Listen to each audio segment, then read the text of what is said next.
Longmuir has now coached two losses in Melbourne in time zones, Herdy, that are really interesting, and we'll get to your thoughts on that in a few moments' time. But what struck me was Justin Longmuir after the game against Geelong, which they lost in round one, and also yesterday had a very similar message to the team.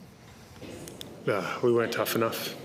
Like I thought, their hunt and their pressure was at a level that we couldn't handle, and we couldn't apply the same pressure to them.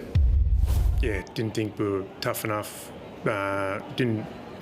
Felt like didn't value the right things. Didn't defend our front half the way we wanted to defend our front half. Would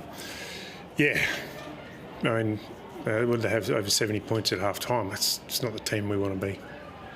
Yeah, well, I think it's strange that, and I agree with Justin Longmuir, they weren't hard enough, but I think it's strange that the AFL has scheduled them to play early morning or midday games in Melbourne. Round one, they played at 10:20 Perth time.